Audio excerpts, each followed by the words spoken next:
I would now like to recognize the Speaker of the House of Representatives, Curtis Hertel, who just happens to be celebrating a birthday, for the purpose of making some special introductions. Speaker Hertel.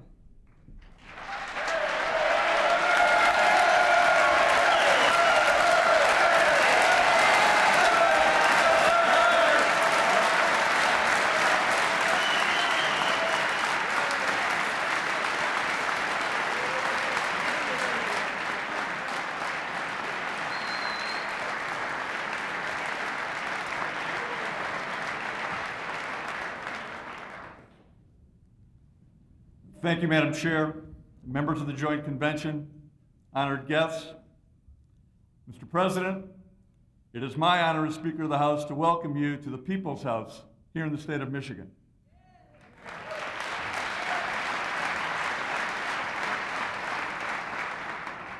And let me express to you how grateful we all are that you have selected our state capitol to speak to our nation regarding this most important of topics, the education of our children.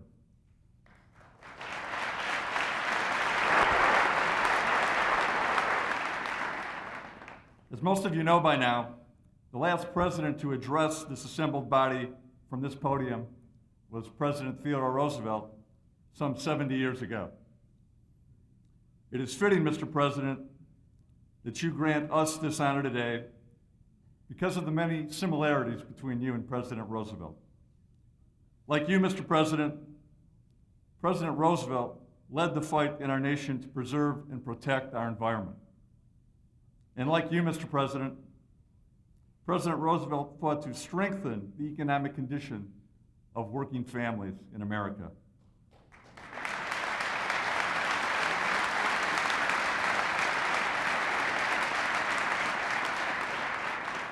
And most importantly, Mr. President, like you, President Roosevelt understood the need to provide a quality education for every American.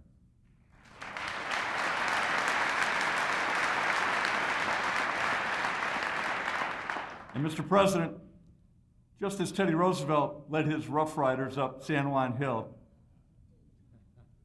you are leading this nation into the 21st century.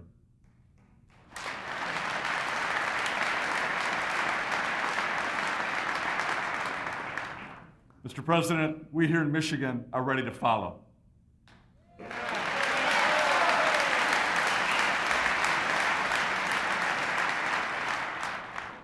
And now it is my privilege to introduce to the Joint Convention the Governor of the state of Michigan, John England.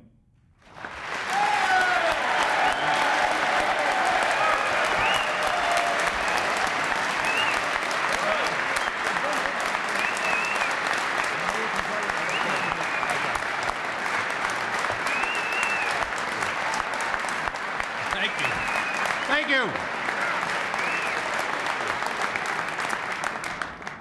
Thank you, Mr. Speaker.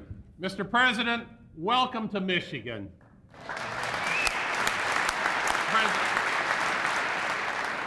Mr. President, Governor Bensfeld, Mr. Chief Justice, members of the House and Senate, many members of Congress, Secretary of Education Dick Riley, Governor Blanchard, ladies and gentlemen, this day is historic. The only other time a sitting president addressed a joint session of the Michigan Legislature was 90 years ago when Theodore Roosevelt came to town. Attorney General Frank Kelly tells me it was quite an occasion.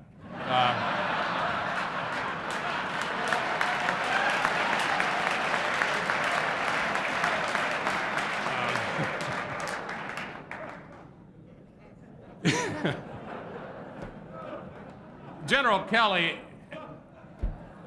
actually served with General Clinton as Attorney General, so he's got quite a history. Governor Fred Warner, who was then serving the second of his 3 terms, introduced President Roosevelt, who began his remarks by commenting on how deeply touched he was by the warm Michigan welcome. Mr. President, I hope you are equally touched today by the warmth of your welcome. Your visit is a significant event because we are focused on a significant challenge improving the education of all of our children. No challenge confronting our state and nation is more urgent. Where our children are concerned, our search is not strictly for a Republican solution or a strictly Democratic solution, but an American solution, a solution that unites rich and poor, parents and teachers, principals and employers. Mr. President, you said as much when you rightly insisted that politics must stop at the schoolhouse door. In that spirit, you and I have had extremely productive talks about education reform, and it turns out we share much common ground. In your recent State of the Union message, you said, and I quote, "Every state should give parents the power to choose the right public school for their children. Their right to choose will foster competition and innovation that will make public schools better." Mr. President, we agree. Here in Michigan, our state law allows parents to send their children to schools regardless of where they live. And our charter public schools have become another means of fostering innovation and choice. In just 3 years, 77 of these public schools have opened their doors, the third largest number in the nation, and they enroll some 12,000 Michigan children. Our Great Lakes state will do its part to help meet your goal of establishing 3,000 new schools by the turn of the century. And Mr. President, we also agree with your call to restore discipline and order in the classroom. Our state has the nation's toughest law when it comes to protecting students from classmates who bring weapons to school. And this session, we will pass a law that protects every teacher from violence in the classroom. Another area of common concern, Mr. President, is the need to test our students' mastery of basic academic skills. As I've indicated to you, I strongly support your proposal to make national and international reading and math tests available to the states. Your initiative builds on work begun at last year's National Education Summit, and it challenges every state to benchmark itself against the best in the world.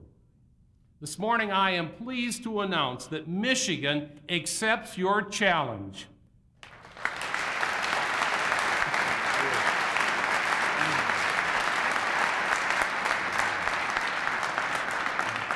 We will be the first state in the nation to measure student achievement against the rest of the world. I pledge to work with you to make your proposal a reality here in Michigan, beginning with the 1998 school year. The timing of your proposal couldn't have been better. Just last week, Secretary of Education Dick Riley announced that over the past 6 years, Michigan 8th grade math scores have shown the second greatest improvement in the nation. In singling Michigan out, Secretary Riley praised our 12-point jump in scores as a tremendous achievement. Indeed, it is a tremendous achievement, not only for our students, but also for the teachers who prepared them. So to Michigan's math teachers, I say thank you for a job well done.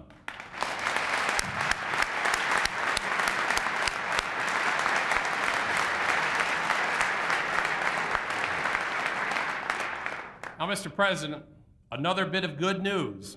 This is especially for you. One of the Michigan districts showing terrific improvement over the past few years is the Clintondale district. So, one final point. President Clinton, you have been exhorting governors and state legislatures to make the most out of the welfare reform law that transfers authority out of Washington to the states. Michigan is. And we thank you, Mr. President, for the opportunities you have given families by signing that landmark legislation. Michigan's welfare reforms are working. Each month brings reports of more and more families declaring their independence. Significantly, welfare caseloads have decreased 34 consecutive months, and the number of recipients is at its lowest since September of 1971. The point is, when our schools do an even better job, there will be even fewer families needing welfare. When President Roosevelt came to town in 1907, it was in many ways a different world. The president arrived by train. He came up Michigan Avenue in a procession of 8 carriages. The spectators who lined the streets on that occasion We're using a newfangled device, a Kodak camera. But some things haven't changed over the past 90 years, like parents loving their children and hoping for a better future. Then, as now, public education plays a central role in preparing children for that future. President Roosevelt summed it up this way: "It is out of the question for our people as a whole permanently to rise by treading down on any of their own number. The free public school, the chance for each boy or girl to get a good education, lies at the foundation of our whole political system."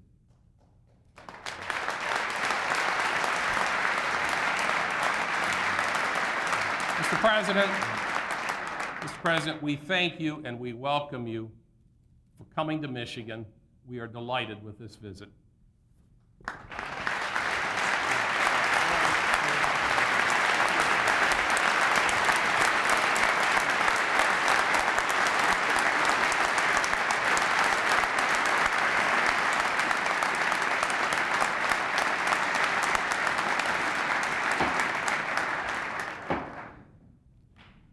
And now, my friends and colleagues, it is a high privilege and rare honor for me to introduce to you the President of the United States. Thank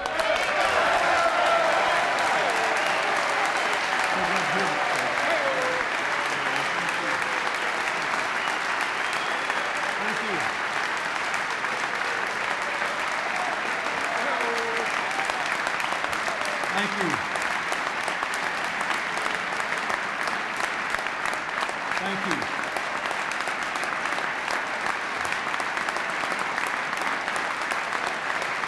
Thank you very much. Thank you. Thank you.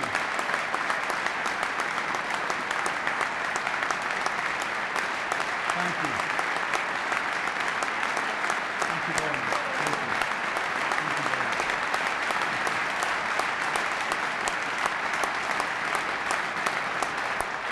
Thank you. Thank you very much, Mr. Speaker, Governor. Thank you all for that wonderful welcome in this magnificent Capitol. I'm delighted to be here today with so many of your state officials, Lieutenant Governor Bensfeld, your State Board of Education President, Kathleen Sprouse. I don't know if Frank Kelly met Theodore Roosevelt, but he did meet me when I became Attorney General. And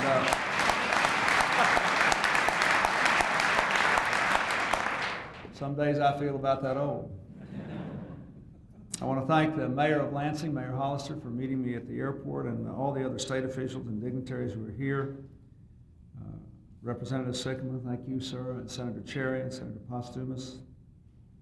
I want to thank the members of Congress and others who flew down here with me today. Your former governor, Jim Blanchard, and his wife, Congressman Dingell, your congresswoman from here, Congressman Debbie Stabenow, Representative Levin, Representative Kilpatrick, Representative Conyers, Representative Stupak, Representative Camp, and Representative Hextra, and Representative Barsha. Did I get them all?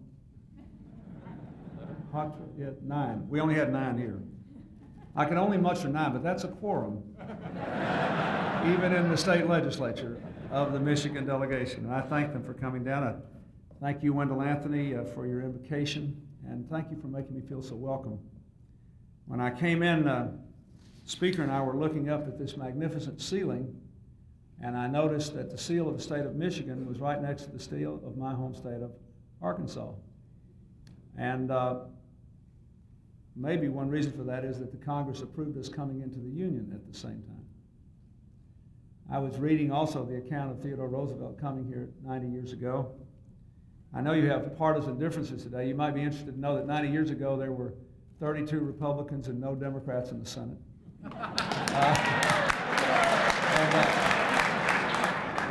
If you clap too much, I've got a great closing line, Governor, you get mad at me.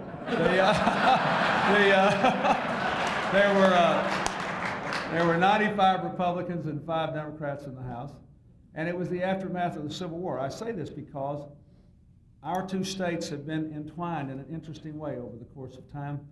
We were allowed to gather into the Union because Michigan was a free state and Arkansas was a southern slave state.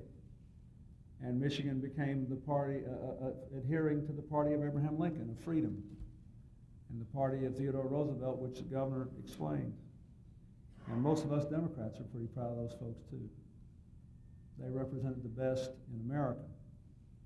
Then after the Great Depression, Michigan basically became the home of tens of thousands of people from my state who simply could not make a living anymore on the farm. And the factories of Michigan gave people from Arkansas, black and white together, the chance to come up here and build a decent middle-class life and educate their children and be a part of what was then America's future. So anybody from my roots must be exceedingly grateful to the people of Michigan and the history and the heritage of Michigan. When Theodore Roosevelt was here, he was going to Michigan State to address the graduates there, just as I did a couple of years ago. And I might say the president of Michigan State is here, and I told him today that he gave me a picture of Theodore Roosevelt's address to the graduates at Michigan State, and it now hangs on my office wall at the White House. It's an entrance to my little private office off the Oval Office, and I look up there and see Teddy Roosevelt speaking every day that I go to work. Before that, he came here, and when he spoke here, I suppose the place looked about like it does now, thanks to your magnificent renovation. I applaud you for doing this. People all over America should remember it's worth investing a little money to protect your roots and your heritage and the beauty and meaning of what we were as well as what we hope to be. In 1907, when Teddy Roosevelt came here, we were at the dawn of the industrial era. This building had been wired for electricity only 2 years before he showed up. And when President Roosevelt left here to go to the college campus, he got in a newfangled contraption called the Rio automobile. I read the newspaper article from your local paper from 1907 this morning, and it said that it was something of a risk for him to get into the car, but it was probably the wave of the future. Who knew what would turn out? Then, like a good politician, I read that when he was at Michigan State at the campus, he learned that there were in fact 2 different car manufacturers competing with one another in Lansing, so he took the other one back. He took a Rio out and an Olds back. That was a rare moment. Just think what happened from that moment to this one. Think about the century that moment and this one spans. All but 10 years of this century. Why it became the American century. What a big part of it Michigan was. Building a great middle class, offering a haven to people from all over America and to immigrants who would come here from other lands to work, to make their way. Building an industrial power that could prevail in 2 world wars and overcome a Great Depression. Building an ethical power that could live up to the meaning of its Constitution in the Civil Rights Revolution, and expanding opportunities to young people to vote and to women to fully participate in the life of America. Just think what has happened in the 20th century. When Roosevelt was here in 1907, it was a rare moment. We were moving onto the stage as a world power. Everyone recognized it. We had by then been a nation for more than 100 years, and everybody knew there was something unique about America, a free democracy where people could vote and decide and make their judgments, and it was growing and being nourished. We were exceedingly prosperous by the standards of the time. And Roosevelt knew that you had to make the most of peace and prosperity and leadership, and he did. And so did his successor, Woodrow Wilson. And because of them together and the work they did with like-minded members of both parties, we built an era that set the framework for America's leadership, growth, and prosperity, and the explosion of people into the middle class, which became the hallmark of Michigan's greatness. When I was a kid In Arkansas, our per capita income was barely half the national average. We all knew if you could find your way up here and got a job, you could still make a good living. That all began at the beginning of this century.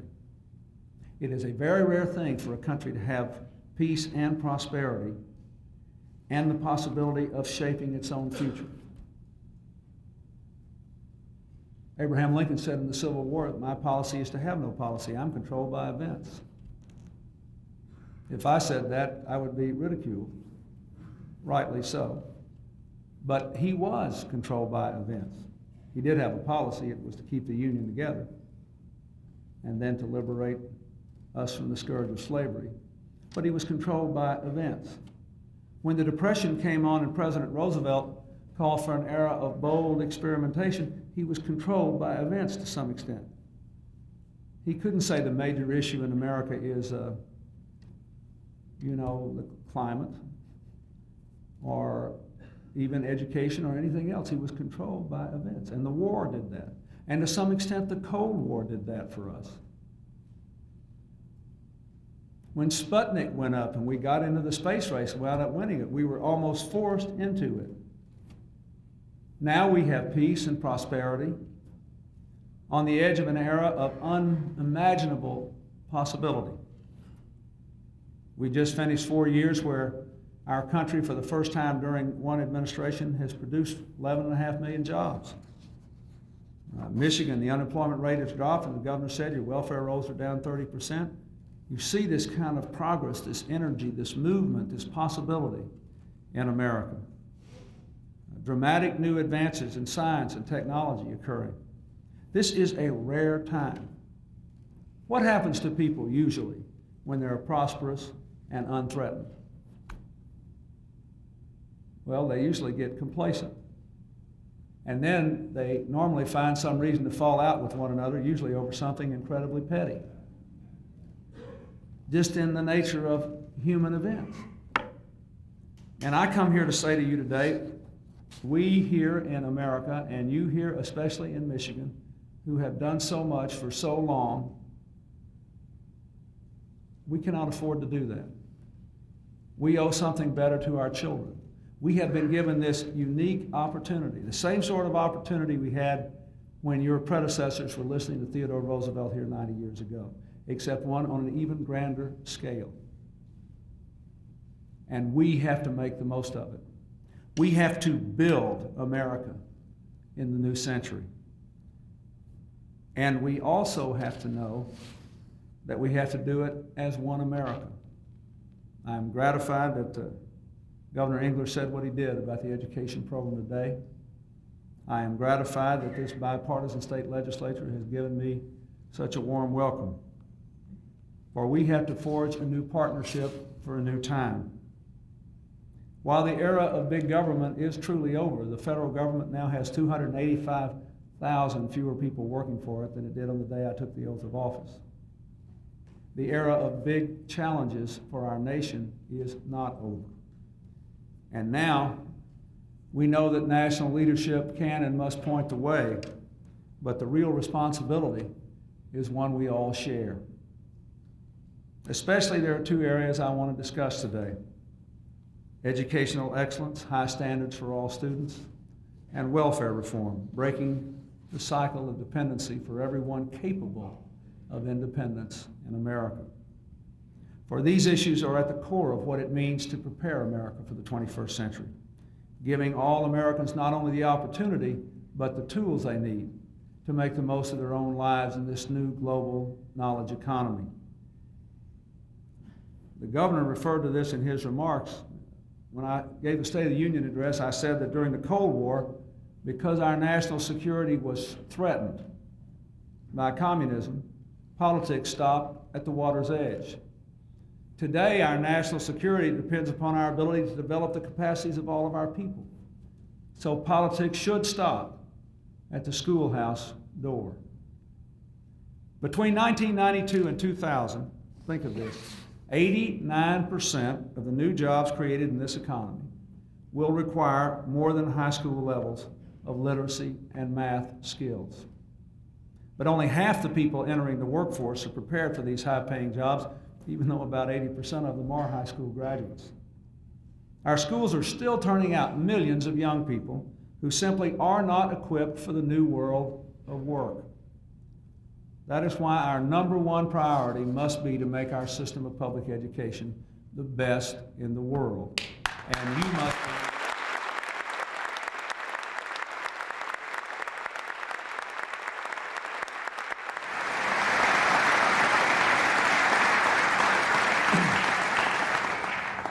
A few years ago, almost 8 years ago now, I had the honor of joining the other governors then serving with President Bush at the University of Virginia to write the national education goals. I still think they're pretty good goals. If you ask me what the consequences would be if they were implemented, we could say bluntly that it would mean that every 8-year-old would be able to read independently, every 12-year-old could now log on to the internet, every 18-year-old could go to college, and every adult American could keep on learning for a lifetime. That is what I want to be the reality in this country. In the State of the Union address, I laid out a 10-point plan, a call to action for American education that describes the steps I believe we must all take, beginning with the youngest children, expanding and improving early childhood learning. The First Lady and I will be having a conference on early childhood learning in the brain to try to deal with these enormously significant new findings over the last couple of years, what we know about not only when children learn, but how they learn and what happens if we don't do for them what they should do. An enormous percentage of the capacity of the brain to absorb information, to operate, is developed in the first 4 years. I'll just give you one statistic. The average child that grows up in a family with two parents caring for that child, even if they both work, that have reasonably good educations and deal with the basic developmental tasks, will give that child 700,000 positive interactions in the first 4 years. The average child being raised by a single parent with low self-esteem, low self-confidence, and no training in parenting will get 150,000 positive interactions and spend roughly 7 times as much time before a television doing nothing in the first 4 years. This has enormous consequences for the way we become. So we're going to talk about that. We have to open the doors of college wider than ever. 90% of the jobs require more than a high school education. And the 1990 census shows that the only group of younger workers whose incomes went up instead of down after you adjust for inflation were those that had at least 2 years of some kind of training after high school. We ought to make the 13th and 14th years of education just as universal by the year 2000 as the high school education is today.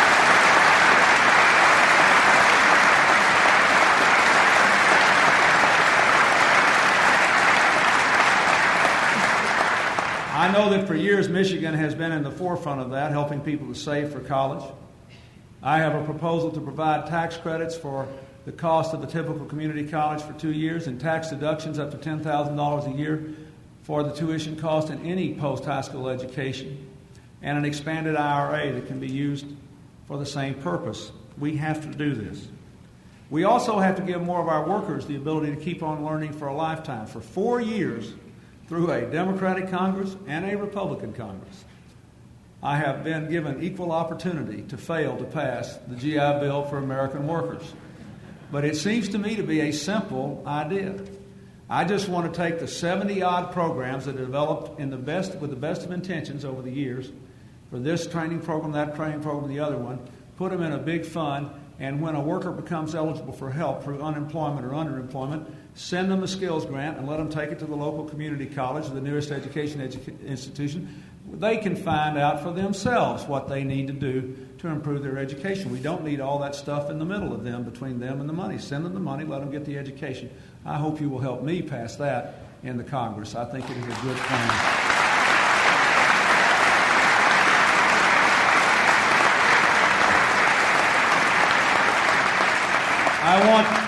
I want to help for the very first time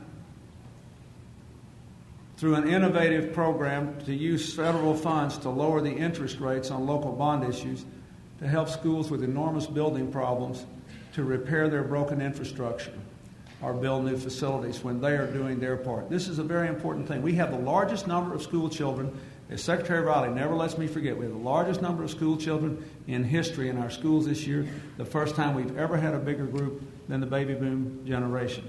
I have been to schools where the buildings were falling down. My wife was in a school this week where some of the floors were closed, and the kids were going to school on some floors and couldn't go into other floors or other rooms because they didn't comply with the building codes. I have been into other schools with beautiful old school buildings surrounded by temporary facilities to hold the children.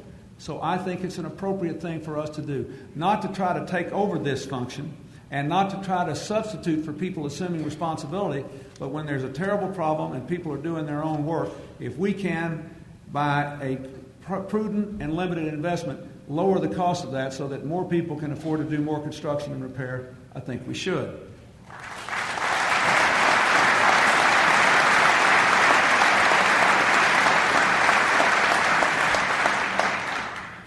I'm also strongly committed, the Vice President and I have been working on this very hard, to getting every classroom and every library in the country hooked up to the Internet by the year 2000. And I want to thank your Congresswoman, Debbie Stabenow, for the work that she's done in supporting that.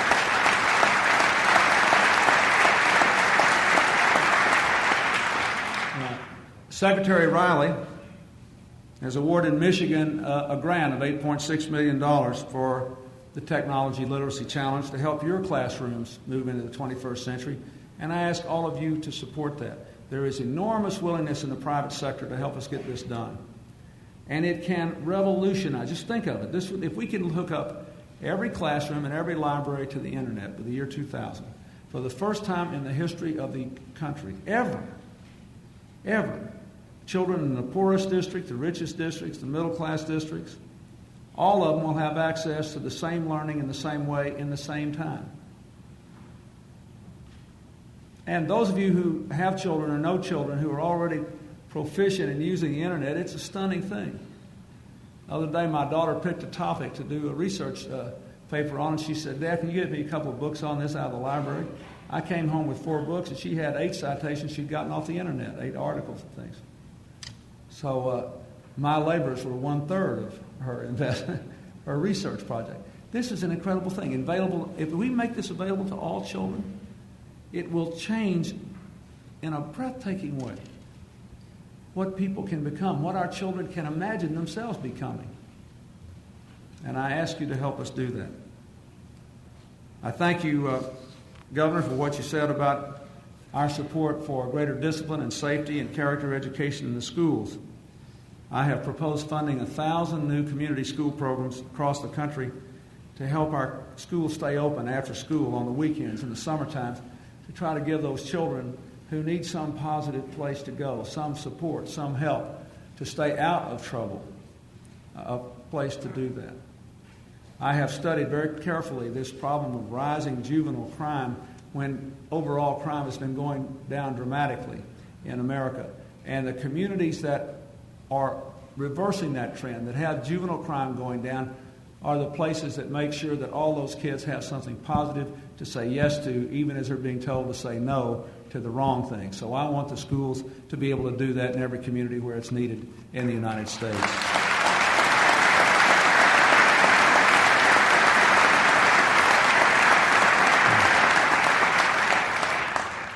We have to make sure that we do everything we can to help our classroom teachers be the best they can be. For years, educators worked to establish nationally accepted credentials for excellence in teaching through the National Board for Professional Teaching Standards, which is headquartered here in Detroit, Michigan. Now, Michigan has the 3rd highest number of board-certified master teachers in the country, and that's a good thing. But there's still only a few hundred who have been board-certified. My new budget will enable 100,000 teachers all across America to seek certification as master teachers. And our goal should be to have 1 certified master teacher in every single school in America. That will make more master teachers within each of those schools. And I hope we can do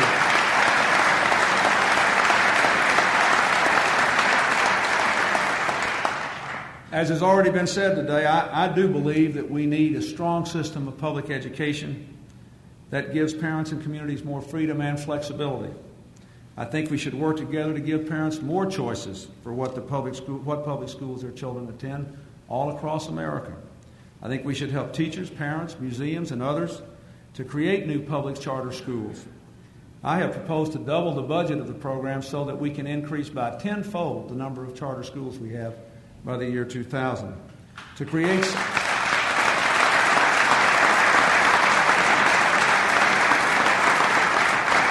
And I think it's important to emphasize what we want. We want high standards, schools that are open to all children regardless of their backgrounds. We want an example of accountability which will then spread to all other public schools. But we want to say to them, you can stay open only as long as you do a good job. That's what the charter means. That's what a charter is. Ultimately, what we want to do is to prove that we have a model here that can be used everywhere else. It is simply not true that if you have a few public schools that all the rest of them can't be good. If some of them are good, that they all can't be good. That is not true. It is not true that because it's a public institution we can't achieve excellence everywhere. If that were true, we'd have some good Army units and some bad Army units.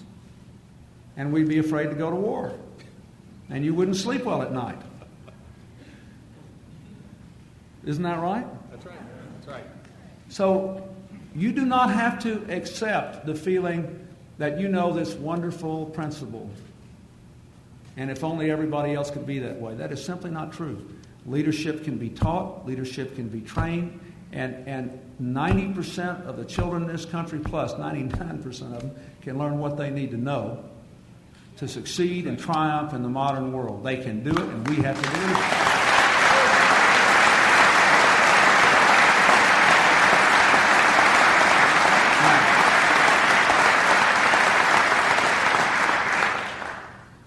Now that you've clapped, I will say they are capable of it, but they don't know it today. Let's face the fact. The truth is that 40% of the fourth graders in this country still cannot read a book on their own.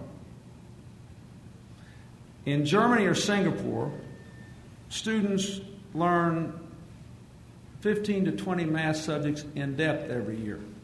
Typically in the United States, we run over 30 or 35 every year in a superficial way.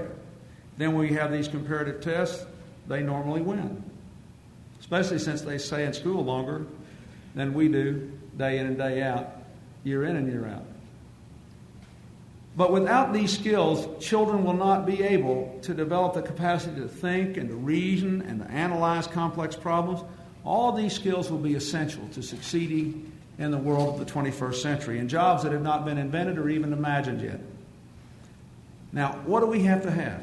We have got to have high standards, high expectations, and high levels of accountability.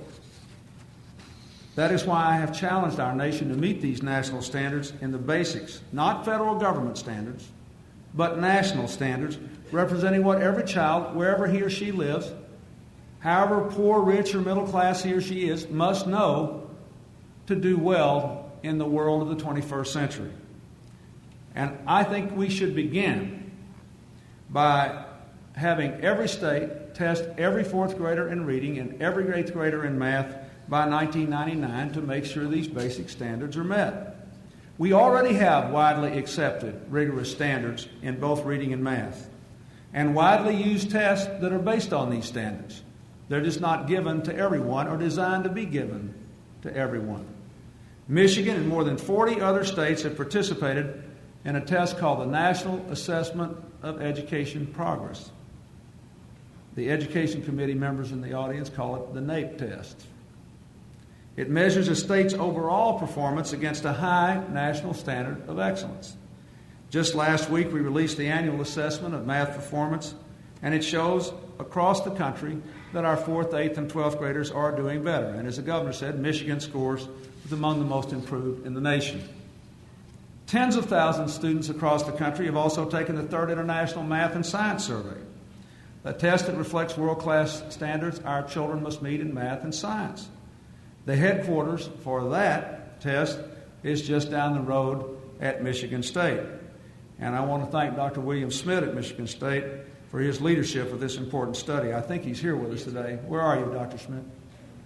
He's here somewhere. Thank you very much, sir.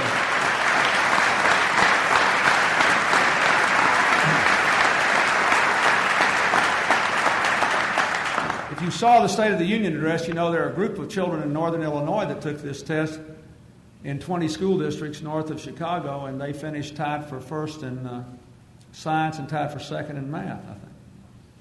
Very impressive. Unfortunately, these tests also don't provide scores for individuals. They simply measure how an entire area or group of people are doing.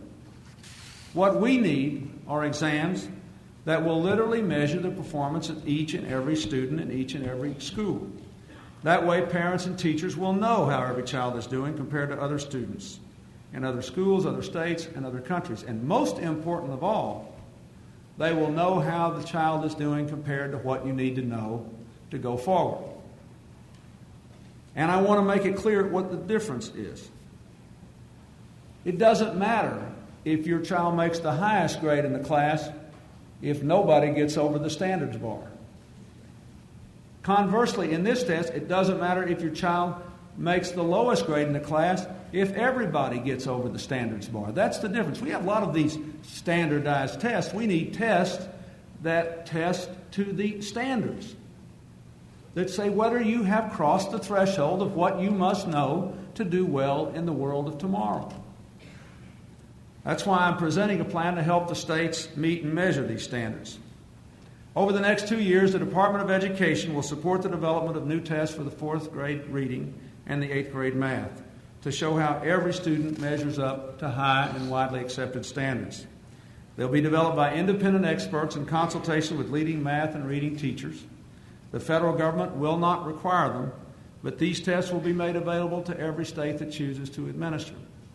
That is the significance of the announcement that the governor made. I want to create a climate in which no one can say no, in which it's voluntary, but you are ashamed if you don't give your kids a chance to do that.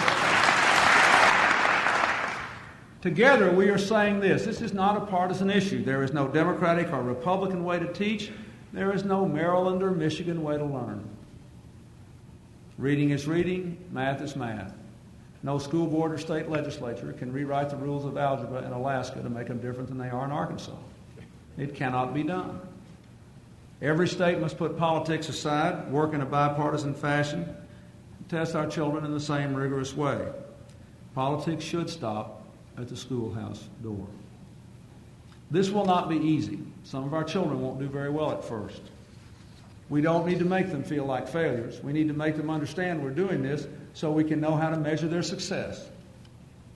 If they don't do very well at first, it's probably more our fault than theirs. And a lot of it, I will say again, is because when we see people in difficult circumstances, sometimes out of the goodness of our heart, we exercise our compassion by expecting less of them, and we are selling their future right down the drain every time.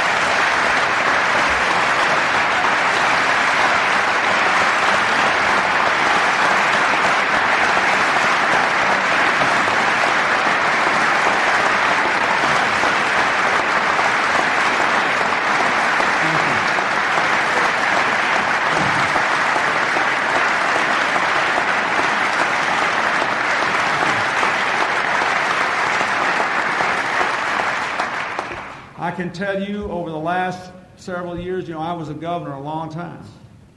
I served with Governor Engler. I served with Governor Blanchard. I served with Governor Milliken.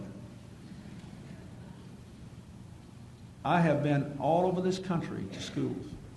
I have seen schools in areas with high murder rates where it was unsafe to get into school, where there were no guns, no knives, no dope, no dropout. The test scores were above the state average. I could go through example after example after example. And every time I see one, I get more hopeful and more angry. Because if you can have one good school where their kids are learning against all the odds and all the obstacles, then you know when you leave that school there is no excuse for that not happening everywhere. This will help that happen everywhere. This will help that happen everywhere.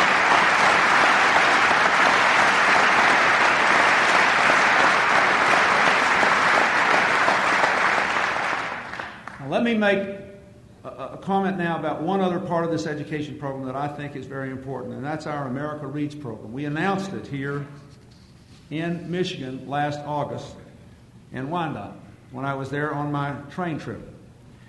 And I did it with the help of 2 elementary school students, Justin Whitney and Elizabeth Swin. We announced the American Read Challenge. We set a goal of mobilizing 1 million volunteer tutors to help every 8-year-old learn to read independently. We're going to use 11,000 of our AmeriCorps volunteers to mobilize and train the Army. We're going to get at least 100,000 college students to help.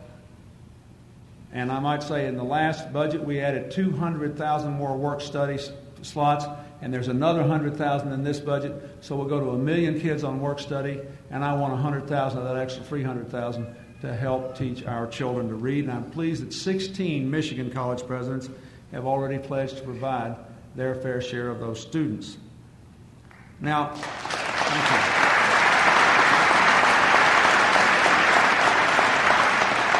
I don't know if you remember what we did that hot August day, but Elizabeth and Justin read The Little Engine That Could to me. And I said, I want every child to be able to do this and say, here's this book and I can read this all by myself. Today, Elizabeth and Justin are here with us, and I'd like to ask them to stand up. Where are they? They're up there. So there they are. Thank you. Thank you.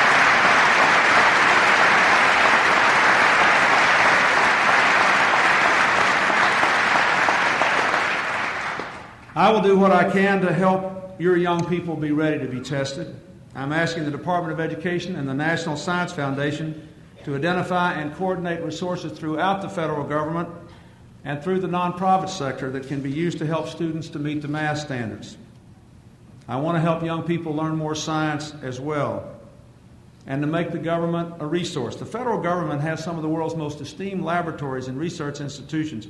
We ought to make sure every high school math and science teacher has easy access to the work of these laboratories and the experts there through the internet. And we're going to do our best to set up that kind of system and make it available to all of your teachers so they can in turn make it available to the students.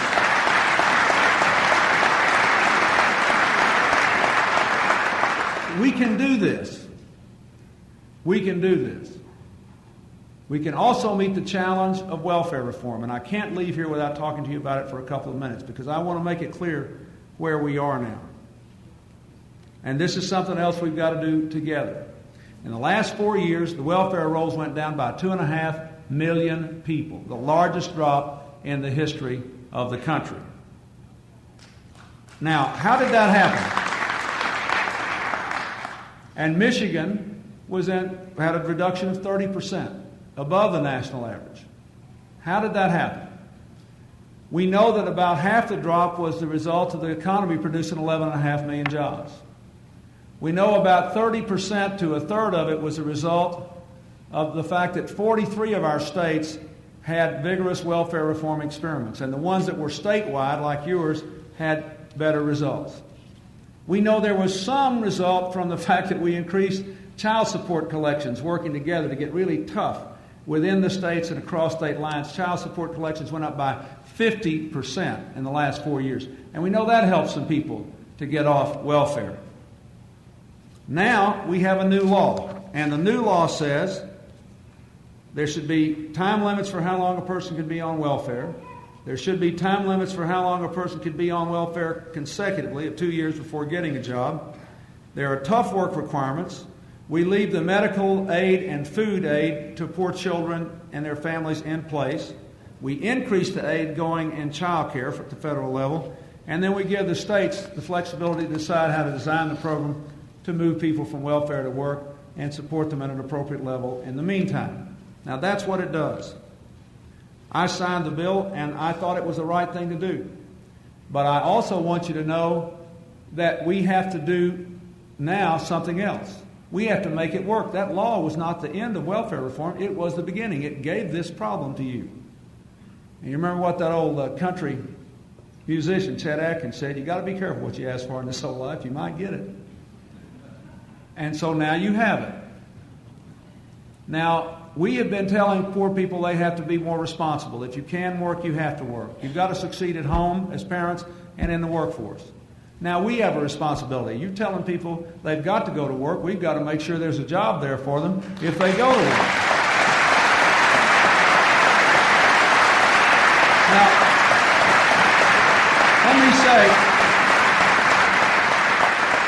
let me say precisely what this means, because I want to be precise. I think it's very important that since the states have responsibility here, every state needs to know exactly how many jobs have we got to create in Michigan only for people to move from welfare to work?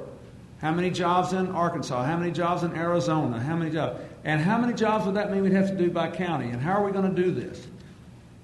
Basically, if you look at the law's requirements and the fact that it's phased in, the requirement for states to put a certain number of people at work, you will have to, as a nation, we will have to create about another million, a little bit less, maybe 900,000 jobs for welfare recipients only, and move approximately another 2.5 million people off welfare in the next 4 years to meet the requirements of the law. Now, in the last 4 years, we did it with 43 of the 50 states having welfare reform experiments, but only some of them were statewide. But we also had 11.5 million jobs. We never had that many before. Maybe we'll do it again. I'd like that a lot, and I'll work on it hard.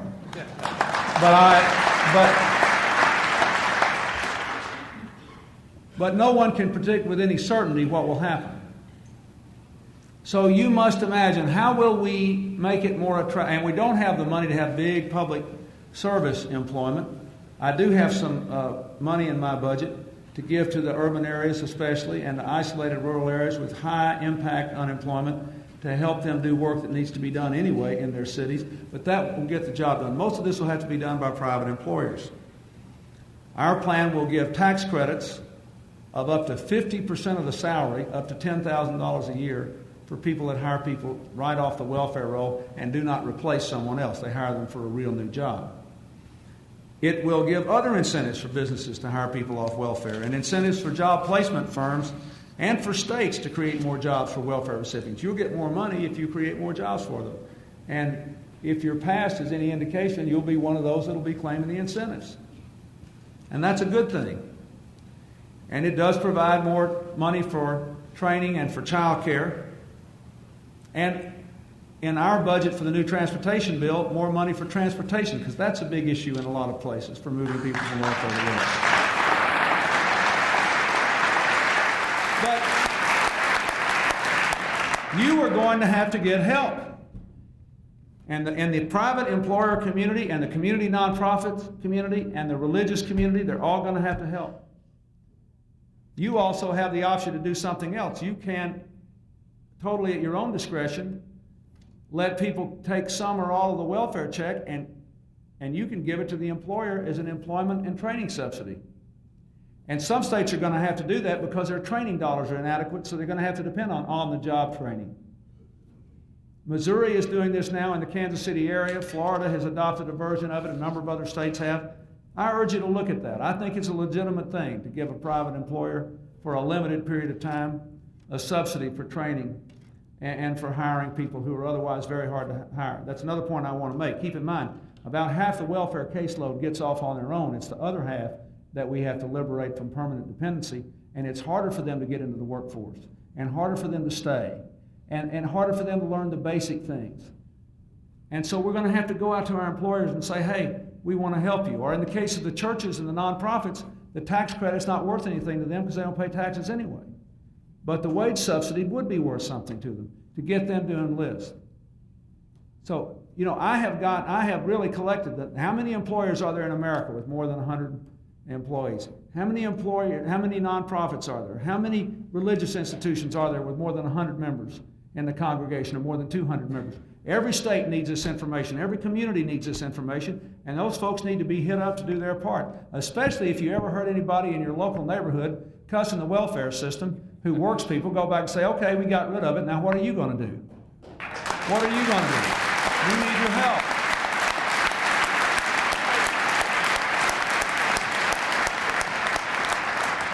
Last thing I wanted to say is, this is maybe a moderate problem in Michigan, will be a huge problem in some states. I signed the welfare reform bill, but I said when I signed it, I thought we made a mistake to eliminate all aid to legal immigrants. Now, when an immigrant comes to America, they say they have to promise that they won't try to get on welfare and they won't take any public money. That is true. But it's also true it takes 5 years to become a citizen. Meanwhile, you work and you pay taxes. And in a country like ours that lets in a significant number of immigrants, in your largest county now you have people from over 140 different racial and ethnic groups, bad things are going to happen to good people just when they show up every day. There'll be car wrecks, there'll be serious illnesses, there'll be crime victims. And I personally think it's wrong to either dump that problem on the door of the state legislature or in the alternative, just tell them to do without. And this is a great nation of immigrants. I think this is unworthy of us, and I'm going to try to change it, and I hope that you will support that. It will be good for you to do.